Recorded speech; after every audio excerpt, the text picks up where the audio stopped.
always at the stick. From who's got it better than us to brick by brick.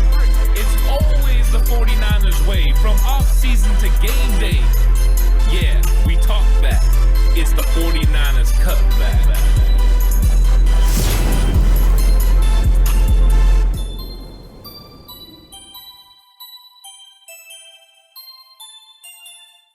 Let's get through a couple of the kind of back-end roster. You talked about the making of the 53, which I think a lot of people are talking about. We have 91 players on the roster currently. They're going to cut down to 53. Tatum Bethune is a player that, man, could be a roster cut practice squad player, could be a starter in that number 3 linebacker role. It's kind of, there's a myriad of projections for this player. So the question that you posed, and shout out to Ant, he came up with today's show, titles, questions, topics, A+, dude's the best there is. Could Tatum Bethune find his way into starting as that number 3 Sam, or that number 3 linebacker in base personnel sets? What is your argument for this is a legitimate shot? I do think that he has an outside shot. What would it look like for him to win that job, Ant? Well, I think it starts at realizing what the Sam linebacker does. And the Sam linebacker is usually a run stopper. They're in on your base 4-3 sets. They're going to play about 20 to 28% of your snaps. And they're going to come in, and that's their main objective, is to stop the run. When you look at the players that are at linebacker for the 49ers, he does that in just a high level, and that's just what he's about. It's the coverage part that's the problem for him. Now, if he improved enough in coverage with his run-stopping ability, the way he reshaped his body according to Fred Warner, now you've got a legitimate argument, because the focus of the 49ers defense for the entire offseason has been, let's stop the run. Go draft Mikael Williams, stop the run. Go draft Alfred Collins to stop the run. CJ West to stop the run. Even Nick Martin is a run stopper. Upton Stout, another guy, stout on the outside, physical in the run game. This has been the name of the game. So I know that right now everyone is penciling in D. Winters and Nick Martin to be the linebackers. But I do believe Nick Martin is going to get the initial reps at training camp behind D. Winters, because you want to watch a rep, do a rep as you're a young guy learning. I don't think they're going to start him at Sam. That means there's going to be a competition at Sam linebacker, and that might be all Tatum Bethune needs, because if he starts playing with those instincts that he showed at Florida State and he stops the run at a high level, he might be able to engineer a starting job for himself there on base downs, because that's really what that position is about. And it'll be a late change for Nick Martin if D. Winters beats him out at will. Yeah, and that's what, like, okay, I try to step into what is the pathway to playing time or starting, as this question that you posed, is what if the 49ers rotate the Will linebacker set? What if they say, look, Nick Martin, you're just going to play Will, which is what I want personally. And the 49ers have notoriously been a team that will rotate the Mike and the Sam and do those. DFF has been that role, which is funny because you talked about the run game. DFF, who's held this number 3 linebacker job for, I think, 3 or 4 years, was a backup Mike and starting Sam, and he was a coverage guy that couldn't stop the run. Now you're getting the opposite of Tatum Bethune, who is a run guy who struggled in the pass game.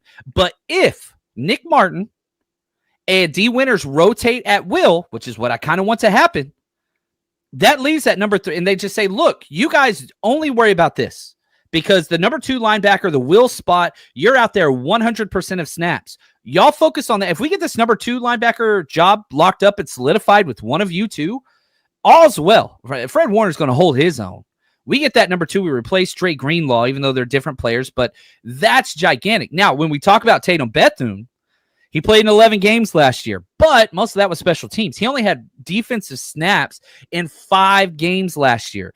And most of that was kind of late round mop-up duty and blowouts one way or the other.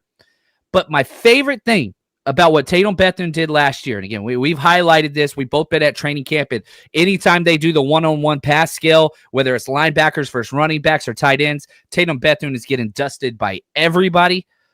But in that Week 18 game, he had a 76.4 coverage grade, which is incredible. On 18 coverage snaps is the most that he played. He played about 44 snaps, I think, that game. So we've seen something. We have seen him kind of improve and whatever else. Like, he left the season on a very high note in that he can kill the run. And that dude is a thumper. It's just, can he not be a liability in the passing game as that number 3? If that's the case, he's making this roster. And if that's the case, he might be starting, as you said. Now, my question is this. He's not a Robert Saleh guy. He's not. Like, Robert Saleh was not on this roster when Tatum Bethune was selected in the draft. How much stock do you put in that, man, listen to the guys Robert Saleh did bring in? Luke Gafford, Chaz Surratt, Stone Blanton. That's not to mention Nick Martin. That's 4 linebackers that Robert Saleh, who coaches the linebackers, brought in. Where do you put the weight on this is not his guy versus, man, maybe Robert Saleh could use him?